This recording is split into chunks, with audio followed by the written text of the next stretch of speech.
দেখো, অনেকেই টক্সিকের ব্যাপারে আর জিদ্দার যে গানটা এসছে ওটার ব্যাপারে আমাকে কমেন্ট করছে, কারণ সবাই জানে যে আমি ইয়াশের একজন বড় ভক্ত এবং জিতের আমি একজন জিদ্দার আমি একজন ফ্যান। ঠিক আছে, তো এই দুটো মুদ্রা নিয়ে আমি জানি যে কিছু লোকজন বহুদিন ধরে আমার চ্যানেলে রয়েছে যারা লাইক আমি জিতের ফ্যান বলে তারা আমাকে সাবস্ক্রাইব করেছে, বা জিতের চেঙ্গিদের সময় থেকে আমি একটা পরিচিতি পেয়েছি তাদের কাছে। তো ঠিক এক্স্যাক্টলি সেই কারণেই আমি যেটুকুনি বলার আমি বলছি। ব্যক্তিগতভাবে পার্সোনালি এই দুটো টপিকের একটা টপিক নিয়ে আমার কথা বলার জাস্ট কোনো রকম ইচ্ছা নেই ব্যক্তিগতভাবে, তাই এই ভিডিওটা খুব ছোট্ট হবে এবং খুব শর্ট হবে। টক্সিকের যখন প্রথম পোস্টার যখন বেরিয়েছিল আমি হেভি চিৎকার করেছিলাম, হেভি আনন্দ করেছিলাম, সবার বাবা এসে গেছে এই টাইপের কথাবার্তা আমি বলেছিলাম। ওই ভিডিওগুলো দেখলে এখন আমার লজ্জা হয়, একদম অনেস্টলি বলছি। টক্সিকের ট্রেলার যখন দেখেছি তখন ব্রেকডাউন করেছি, যখন টিজার দেখেছি তখন ব্রেকডাউন করেছি, কারণ তখন একটু হলেও আশা ছিল। প্রবলেমগুলো পরিষ্কার বুঝতে পারা যাচ্ছে, কিন্তু একটু হলেও আশা করছিলাম as a normal human being যে হয়তো আগে গেলেও ভালো হতে পারে। কারণ গীতু মোহনদাসের নামটা জড়িয়ে রয়েছে, আর ইয়াশ কেজিএফ চ্যাপ্টার 1-2 করেছে, ইয়াশের কিছু সেন্সিবিলিটি আছে। ইয়াশের আমি ইন্টারভিউ দেখিয়েছি, যেটা কিন্তু ইউজুয়ালি আমি কোনো সুপারস্টারদের ইন্টারভিউ দেখি না। ইয়াশের ইন্টারভিউ দেখেছি এবং লোকটা যা কথায় বলে তা কিন্তু কাজে করে। সেই কারণে এখন এখন ইয়াশের ইন্টারভিউয়ের সাথে ইয়াশের আউটপুটের কোনো রকম কোনো মিল নেই। এটা গীতু মোহনদাসের সিনেমা কোনো অ্যাঙ্গেল থেকে মনে হয় না। ঠিক আছে, আর সব থেকে যেটা বিরক্তির ব্যাপার, ওই অ্যানিমেলের মতন। দেখো ভাই, তুমি যেই মুহূর্তে সিনেমার মধ্যে না এই মহিলা আর মহিলাদের সাথে ভায়োলেন্স আর মহিলাদের সাথে মারামারি এরকম টাইপের কোনো স্পাইসি মোরালি অ্যাম্বিগুয়াস কোনো টপিক যখন ঢুকিয়ে দেবে, তখনই সিনেমার 12টা বেজে যাবে। এই কারণেই যে লোকে তখন সিনেমার গল্প বাদ দিয়ে অন্য সব কিছু নিয়ে কথা বলবে, অনেক রকম নীতি কথা নিয়ে কথাবার্তা বলবে। অ্যানিমেলের কি আজ অবধি গল্প নিয়ে বা অ্যানিমেলের ইউনিভার্স নিয়ে কেউ কোনো রকম কথা বলেন না? রণবীর কাপুরের প্রবলেম্যাটিক সিন, ওই সিন যেগুলো দেখে লোকে ট্রিগার হয়েছে, ওগুলো নিয়ে কথাবার্তা হয়। আর ডিরেক্টর কতটা বেশি মিসোজিনিস ব্লা ব্লা ব্লা ব্লা ব্লা বুলশিট, এই ধরনের কথাবার্তা হয়। অ্যাকচুয়াল সিনেমার গল্প সিনেমার কন্টেক্সে কথাবার্তা কিন্তু হয় না। টক্সিক ফর অ্যাডাল্ট গ্রোন আপদের জন্য ফেয়ারি টেল হ্যান ত্যান এই সব কিছু বলে টলে নিয়ে হাইপ করে করে নিজেকে আলটিমেটলি ওই জায়গার দিকে নিয়ে যাচ্ছে। এতগুলো নায়িকা রয়েছে, কন্ট্রোভার্সিয়াল বোল্ড দৃশ্যফিশ্য রয়েছে, সেটা নিয়ে আবার জাতীয় মহিলা কমিশন আবার যখন টিজার যখন বেরিয়েছিল ওই গাড়ির মধ্যে ওই জাম্পিং কার সেই নিয়ে রিপোর্ট ফিপোর্ট ইয়ে করেছিল। এত কিছুর মধ্যে আমি দুটো জিনিস বুঝেছি, যে টিজার বা ট্রেলার লেভেলে আমি যেটুকুনি আমি পজিটিভ হওয়ার চেষ্টা করছিলাম, এই লাস্ট লেডিজ বলে যেটা এলো, ওটা দেখার পর থেকে আমার মধ্যে, ভাই আমি তোমাদেরকে তো মুপে বলছি, ঠিক আছে, যারা স্ট্রেট বলছি, এটা একটা বালের সিনেমা হবে। সাউথ ইন্ডিয়ান ফিল্মের না নিজেদের সিনেমাকে নিজেরাই হাইপ আপ করাটা বন্ধ করুক। টিজারের শুরুতেই don't let your parents watch, don't let your grandparent watch, blah blah blah. ভাই এটা কোনো প্যারোডি হচ্ছে নাকি? আমি প্রচুর প্যারোডি ফিল্ম দেখেছি, স্ক্রিমের প্যারোডি দেখেছি, 300-এর প্যারোডি দেখেছি, স্পাইডারম্যানের প্যারোডি দেখেছি। হলিউডে সমস্ত বিখ্যাত সিনেমার প্যারোডি সিনেমা এক্সিস্ট করে, ওই প্যারোডি সিনেমাতে এরকম টাইপের লেখা দেওয়া হয়। এরা ভাবছে যে এটা খুব cool, but you guys are actually looking like fool. আর এই যে হাইপ বিল্ড করার যে টেকনিক না, নিজেদের কাছে নিজেরাই গ্লোরিফাই করো। अभी ये आ रहा है, पता है ये कौन है, ये শাহেনশাহ বাদশাহ है, ये मत देखो। আমি বলছি তোমাদেরকে, সালারে তোমরা দেখবে, সালারে একটা ডায়লগ আছে, कुछ कहानी सुनने पे डर लगता है, कुछ कहानी बोलने पे डर लगता है, और ये तो एक ऐसी कहानी है जिसको सोचने में भी डर लगता है। Salaar is the most violent man. শালা প্রভাস ঠিক করে নড়তে পারেনি গোটা সিনেমার মধ্যে। সালারের ওই মা কালীর সামনে ওই লোকগুলোকে জবাই করার ওই বস্তির ওই সিকোয়েন্সটা আমার খুব ফেভারিট, কিন্তু ওভারঅল সিনেমার মধ্যে প্রভাস হাত পা কাটছে বাদ দিয়ে, হাত পাটা তো অনেকেই কাটে, প্রভাসকে দেখে কি লিটারলি মনে হয় he is the most violent man? যদি মোস্ট ভায়োলেন্ট ম্যান যদি দেখতে হয় না, তাহলে ফিউরিয়াস দেখো গিয়ে। ফিউরিয়াস বলে একটা সিনেমা বেরিয়েছিল কিছুদিন আগে, আমি হলে গিয়ে দেখেছিলাম।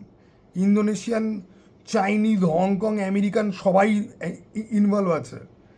ভায়োলেন্স আর অ্যাকশনের মানে বুঝতে হলে পরে গিয়ে ওই সে বোধহয় হিরোটার নাম, ওর সিনেমাগুলো গিয়ে দেখো, ঠিক আছে?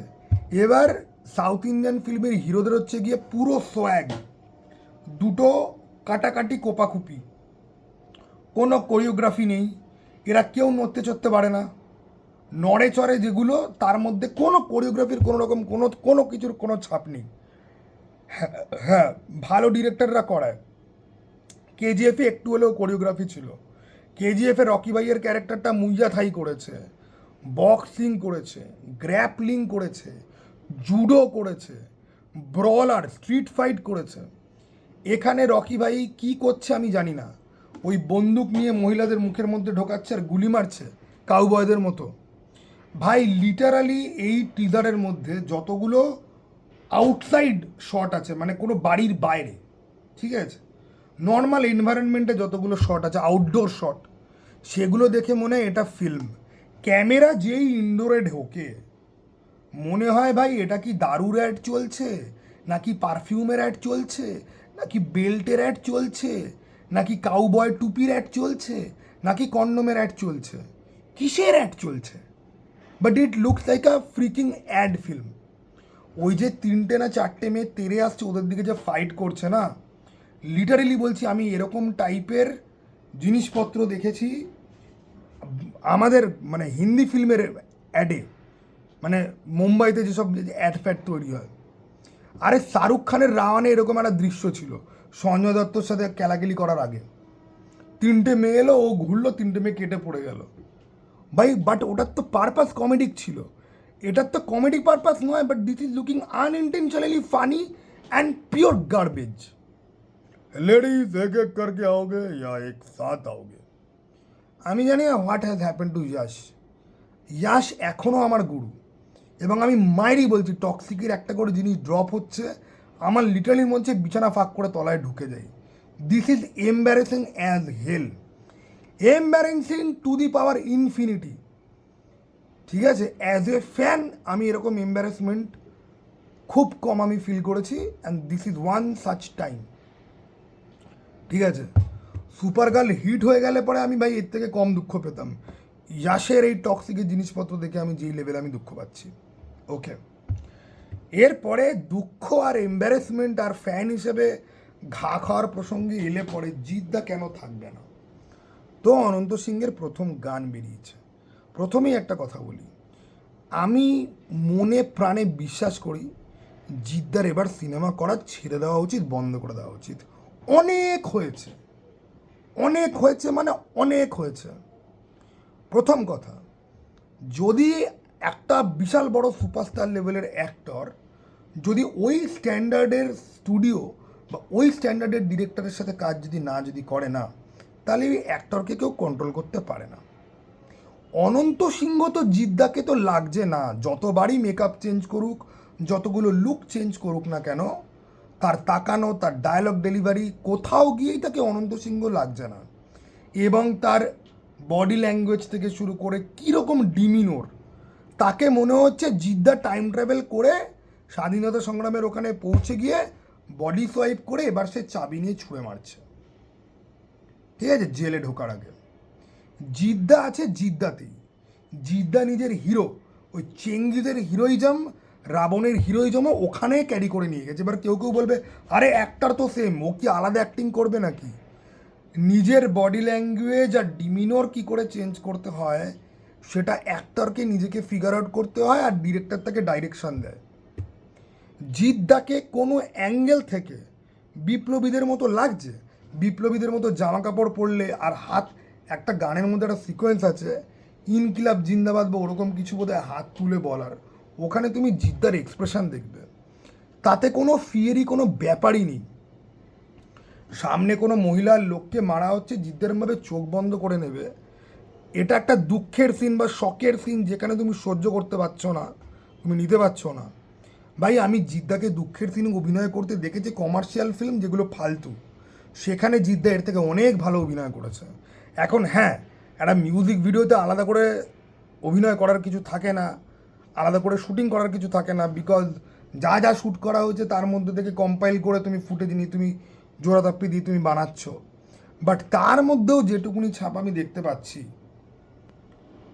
জঘন্য, এবং গানটাতে কোনো এনার্জি নেই। আমি জানি না কে মিউজিক কম্পোজার কে ভোকাল দিয়েছে, আমার জানার ইচ্ছা হয়নি, ঠিক আছে। গানটা আমি একবার আমি শুনেছি, একবার শুনে আমি বন্ধ করে রেখে দিয়েছি ভাই। কোনো এনার্জি নেই, কোনো কিচ্ছু নেই। বাঘা যতীনের জাগরে বলে একটা গান ছিল, দিস ইজ ওয়ান ডে, যেদিনকে আমি দেবের কোনো, বাঘা যতীন একটা জঘন্য সিনেমা, বাঘা যতীনের রিভিউ কিন্তু আমার চ্যানেলে আছে, অত্যন্ত boring, it is a proper sleeping pill. Bagha Jatin 40 মিনিটের মধ্যে লোকে ঘুমিয়ে পড়বে, এত বাজে সিনেমার অ্যাকশনের দৃশ্য এত জঘন্য। কেউ বলে বিপ্লবী, কেউ বলে ডাকাতে, তো ট্রেলারেই যে অ্যাকশন সিন রয়েছে বাঘা যতীনের গোটা মুভির থেকে বেটার। কিন্তু বাঘা যতীনের ব্যাকগ্রাউন্ড মিউজিক অথবা মিউজিক ভালো ছিল। জাগরে বাঘা বলে একটা গান ছিল, ঠিক আছে ভাই, ওই রকম একটা এনার্জি দরকার হয় এই গানটার মধ্যে। জাগো দেশ, ঠিক আছে, ওকে ভাই, কোনো এনার্জি নেই, কোনো গুজবাম্প নেই, কোনো এনার্জি নেই। আর এটা প্লিজ বলো না যে অগস্টের আগে কেউ প্যাট্রিয়টিজম ফিল করে না, তাহলে ভাই ধুরন্ধর তো হিট তো করতো না। এখন ধুরন্ধর কেউ 4বার দেখে নিলে পরে বিশাল বড় প্যাট্রিয়ট, ওরকম ব্যাপারটা একেবারেই নয়। বাট আমি বলছি, জাস্ট তোমাদেরকে একটা হিন্ট দেওয়ার চেষ্টা করছি। নাও দ্য থিং ইজ, গানটা শুনে একটু, there is not one single beat যেখানে একটু গিয়েও মনে হয় যে ভাই পুশ আপ মারার সময় এই গানটা চালানো যায়, বা ভাই এই গানটা আরেকবার শোনা যায়। গান ভালো লাগলে পরে অনেক সময় এরকম ট্রেলার হয় যে ট্রেলারের গানটা ভালো লেগেছে বলে ট্রেলারটা 3বার 4বার করে দেখছি। এটা একটা ফুল ফ্লেজেড সং, সেটা এতই বোরিং এবং এতই ডাল এবং এতই মানে আনবিয়ারেবল আর হিয়ারেবল যে একবার শুনতেও রীতিমতো কষ্ট হয়। আর ভাই ওই এক টিপিক্যাল, মানে একে তো আমি জানি না যে বাজেট, জিদ্দার ফিল্মে তো বাজেট তো থাকে ভাই, টিপিক্যাল শট, টিপিক্যাল এডিট, সব কিছু টিপিক্যাল। লোকাকে দেখতে পারলাম যে ওনার মেকআপটা দিয়ে ওনাকে প্রায় আনরেকগনাইজেবল বানানো হয়েছে। আই থিঙ্ক এই পুরো গানটার মধ্যে ওই একটা জিনিস স্পট করেছি যেটা আমার ভালো বলে মনে হয়েছে, বাকি সব বেকার। আর বাকি যে সমস্ত বিপ্লবীদেরকে আনা হয়েছে আমি জানি না এরা সাইড অ্যাক্টিং কীরকম ভালো করবে বা কী করবে, ভাই দেখে একটুও মানে পুরো জিনিসটার মধ্যেই না একদম লো এনার্জি, তার মধ্যে কোনো রকম কোনো ক্যাচি ব্যাপার নেই, ঠিক আছে, কোনো রকম তোমার অ্যাটেনশন কোনোভাবে গ্র্যাবই করতে পারে না। আমি জানি না গানটা কত ভিউ পেয়েছে, ঠিক আছে, 1 লাখ 2 লাখ 5 লাখ 10 লাখ ভিউ গান তো পেয়ে হয়তো যাবে, কিন্তু কটা কথা হবে আমার যথেষ্ট ডাউট আছে, ঠিক আছে। তো এই ছিল আমার টক্সিক আর কেউ বলে বিপ্লবী কেউ বলে ডাকাত নিয়ে বক্তব্য। চলো টাটা ভাই, আবার যাওয়া দেখা পাই।